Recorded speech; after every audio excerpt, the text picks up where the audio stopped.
सायरा बानो, शगुफ्ता, कुछ भी उसका नाम हो सकता है, लेकिन ट्रिपल तलाक का सामना कर रही महिलाओं के सामने आज एक बहुत बड़ी परेशानी है और वो इस परेशानी को लेकर घर के दहलीज से बाहर निकलकर उस पर सवाल पूछने के लिए आज तक के स्टूडियो में आई हुई हैं। ये तमाम महिलाएं हमारे साथ हैं। आप उठना पड़ेगा मैम आपको, आप अपना नाम बताएं और बताएं कि किन परिस्थितियों में आपके साथ क्या हुआ है। मेरा नाम नाजिया खान है। हाँ।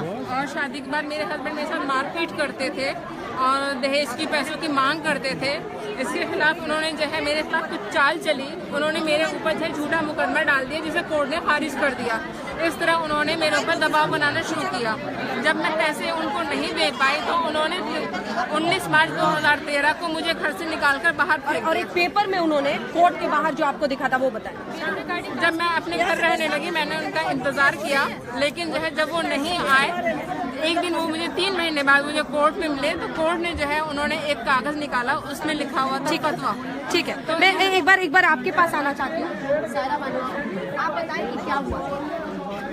मेरी शादी 2002 में इलाहाबाद में हुई थी रिजवान अहमद के साथ। उसके बाद उनके जो मेरे जो ससुराल वाले थे उन्होंने बहुत ज़्यादा मुझे परेशान किया और कहा कि क्या करते हैं इसको तलाक दे दो। मेरे हस्बैंड से कहती थी, मेरी सास कहती थी।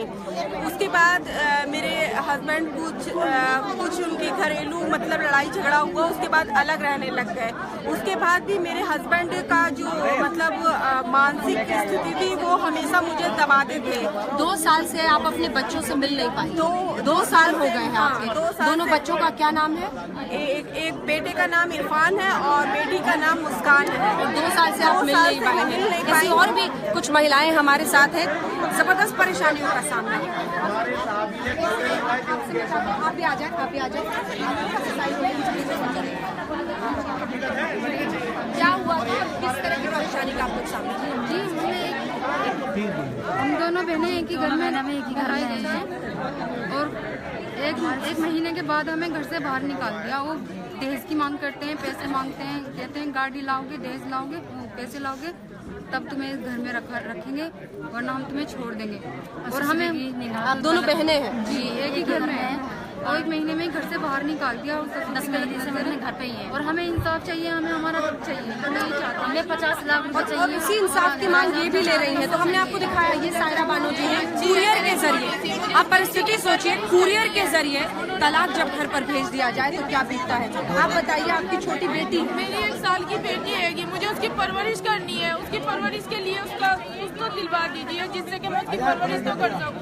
मैं इतनी मजबूर हूँ, मैं खुद भी नहीं कर सकती। माँ मेरी मोहताज है, बाप मेरे सिर पे नहीं है, मैं कैसे करूँ उसकी परवरिश। उसका हक दिलवाइए, उसका आधा हक दिलवाइए उस घर में से जिससे मैं उसकी परवरिश कर सकूँ और मेरी मदद कीजिए। मैं बहुत परेशान सिर्फ आवाज और रोना नहीं है, ये दरअसल एक बहुत गंभीर सवाल है जो अब घरों के बाहर से निकल रहा है। आप बताइए। जी, हमारे साथ मारपीट की हमारे शहर में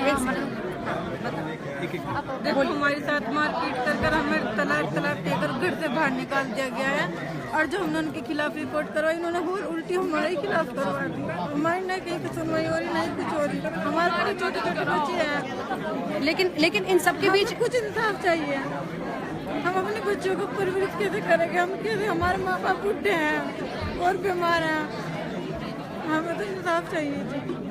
गोद में बच्चे लिए, हाथ में कई सारे कागजात। ये महिलाएं अगर घर से बाहर निकल रही हैं तो सिर्फ एक सवाल और एक उम्मीद के साथ कि इस बार उनकी बात मानी जाएगी, ट्रिपल तलाक पर कोई अंतिम फैसला होगा उसके खिलाफ और ये परिवार बर्बाद होने से बचेंगे। ये महिलाएं जो खुद अपने बच्चों का देखभाल अब कर रही हैं, किसी तरह से चाह रही हैं कि उनकी परवरिश हो जाए, उनके लिए एक रास्ता है। ये अब सिर्फ इक्के दुक्के लोग नहीं है, एक बहुत बड़ी आवाज है, एक बहुत बड़ी तादाद है जो अब शोर में बदलती हुई दिखाई दे रही है। मुस्लिम समाज में ट्रिपल तलाक का मतलब होता है गेट आउट आफ्टर सेक्स।